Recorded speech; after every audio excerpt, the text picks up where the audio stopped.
Ito yung delikadong lugar na sinasabi natin. So, CR pala siya guys, no? CR guys, no? Papunta po tayo sa may road kung saan yun ang pinakadelikado para sa mga truck natin na mahilig magsumampa sa truck, mga jumper boys. Okay guys, tayo ngayon sa may papuntang Delpan Bridge at i-update lang po natin tong Delpan Bridge para makita natin yung mga karera natin kiniklearing, yung mga kariton dyan, yung mga bahay-bahay, kumusta na ba, kung nagkalisan na ba, para pagbabalik po ni Yorme maka-actionan po itong mga nandirito. Tulad po niyan, yung basura, ang problema po natin dito. Ayan o, ayan, basura. Alam nyo naman, pag dumaan dito ang mga DPS, matik yan, tinatanggal yung mga yan. Marami naman dito mga homeless na naninirahan. Marami na naman dito mga nakatambay. Tulad yan o. May mga checkpoint na naman tayo dito sa Kamaynilaan. Mag-ingat po tayo. Kailangan nyo talagang magsuot ng mga helmet. Dapat tayo kayo nakasapatos, pantalon para iwas po sa checkpoint. Tulad yan guys, oh. Yan. Yung mga sunog-sunog na yan, dyan nagsusunog yung parang mga scavenger, mga sunog-sunog yun yung mga tanso. Ang itim yan, no? Tignan nyo, oh, mga basura dyan pa nakatambak. Dapat ito talaga ang masolusyonan kung sino yung mga nagtatapon dito ng mga basura. Siguro yung mga nagtatapon ng basura dito yung mga daling araw, tulad niya, no? Mga nagsusunog ng tanso sa may gilid, nabababoy ito natin ang Delpan Bridge. Pinapaganda, pero ginagawa, tignan nyo naman, tinatambakan na basura dito. So tuloy-tuloy lang po tayo. Kanina babiyahe na sana tayo ng mga alas 2, alas 3. Di ko kaya, napakainit. Naalala nyo ba yan guys, yung dating dito na ginagawang hideout. Pag nag-clearing tayo, lagi natin ginigiba yung bahay na yun. Buti na lang, awa ng Diyos, wala na sila, no? So ito, tuloy-tuloy lang tayo dito sa Delpan Bridge. So yun nga yung problema natin dito nung mga nagsusunog ng tanso. Dapat yun talagang ma-actionan ng ating pamalaang lungsod. Kasi sa totoo lang guys, bawal talaga yun eh.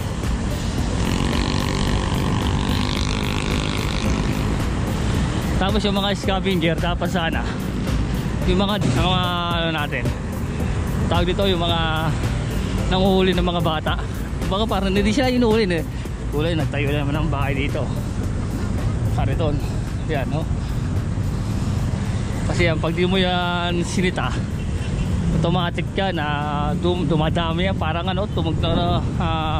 dumadami sila, nagiging tumpok. Yun, dito tayo sa may ilalim ng tulay, sa may Paseko naman tayo. So, ikot lang tayo sa kabilang ikot tayo sa may kabilang kabilang tulay.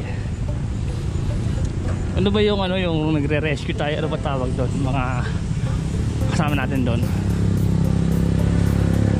Ayun, wala sa sa ulo ko yun tulad yan, no? Mga homeless, mga gawa ng bahay, tulad, no?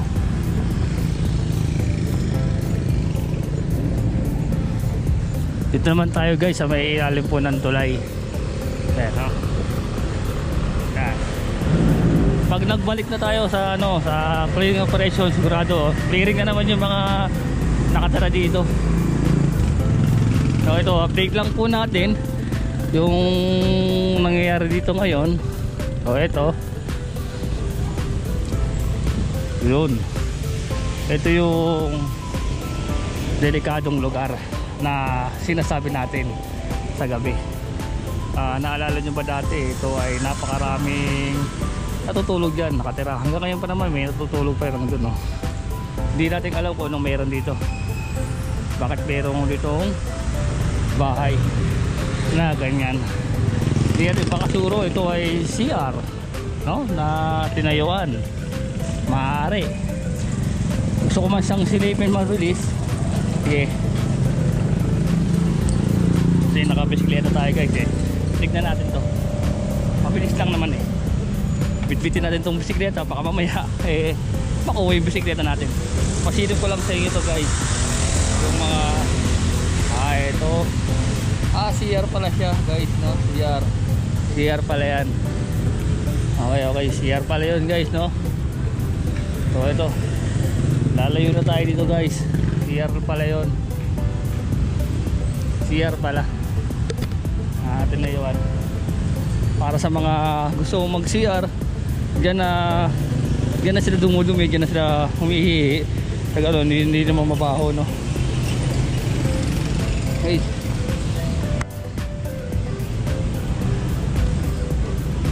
Okay, larga tayo guys.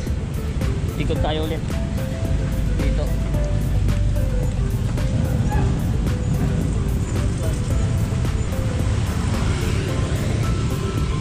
So yun po yung update natin dito sa ilalim po ng tulay sa may medyo delikado.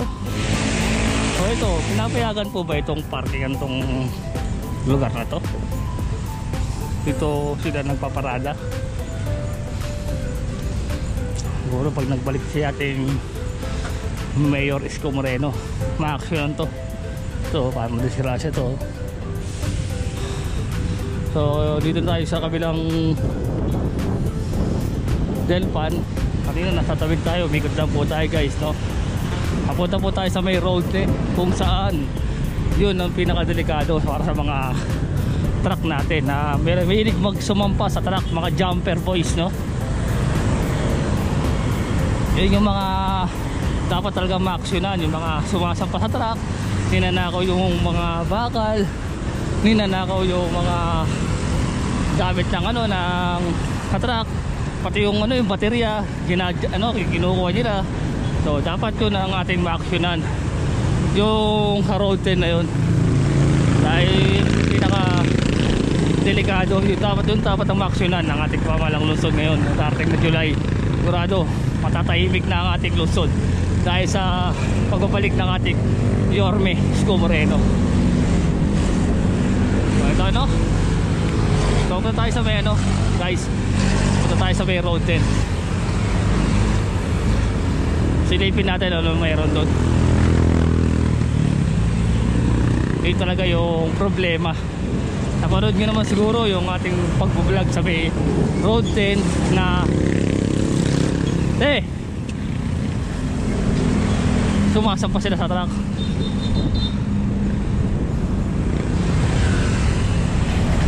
Tapos yung mga yung mga nakasakay sa sa truck, inaagaw yung mga cellphone. 'Di ba? Nakita niyo naman. Siyempre wala na silang magawa dahil nakuha na yung kanilang cellphone. Kaysa namang habulin pa nila yun, sigurado sila yung mapapalikan. Marami sila. So tulad yan guys, problema rin to. Dati na rin natin to kinlearing, nagsibali ka na naman sila. Isa yan sa problema ng ating sa Maynila, na ganyan na mabalik-balik lang sila. So ito yung Binondominium 1 na pinatayo ng ating Yorme Isko Moreno. Tingnan niyo naman, diyan na sila nakatira, yung mga ginawang bahay dito, mga dating walang tirahan ngayon nagkaroon ng tirahan. Tulad yan, tatayo na naman sila ng mga bahay-bahay dito. Nagbabaka sakali, baka sila ibabigyan ng kabahayan. Tulad ito, nagkatin natin itong kinlearing, bumabalik na naman sila sa kanilang pagpapatayo ng bahay tulad niya, no? Kaya nga binigyan na kayo ng bahay ni Yorme para hindi na kayo bumalik dyan. Ito yung giniba dito eh. Ayun, no? Eh nagsisibali ka na naman sila, guys. Napakaswerte nyo, nabigyan kayo ng pagkakataon na pabahay ni Yorme. Dahil hindi na kayo nakatara sa kalsada, eh dyan na kayo nakatara ngayon sa Binondominio, diba?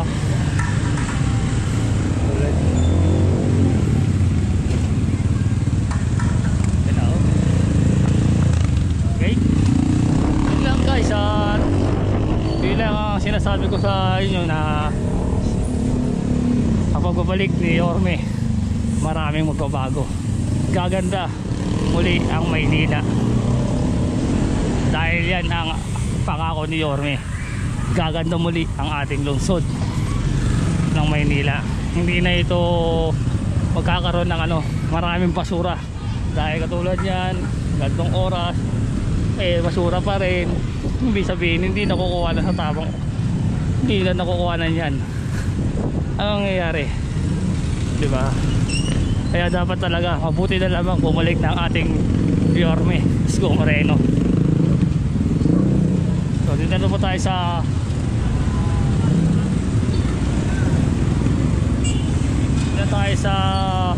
Delpan. At hindi na tayo makakarating sa road 10 dahil tignan nyo, napakaraming truck. Delikado. Lupot pa sila. Bawal yan.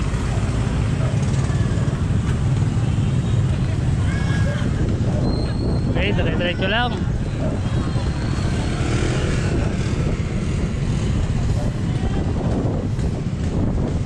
Dito naman ang GAT address. So ito, nabigyan po ito ng pagkakataon na one side parking lang. Pero ito, tigas ang ulo, pinarkingan pa rin.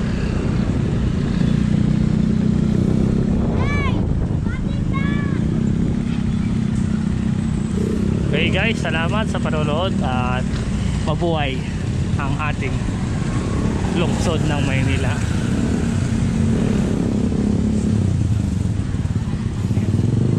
Okay,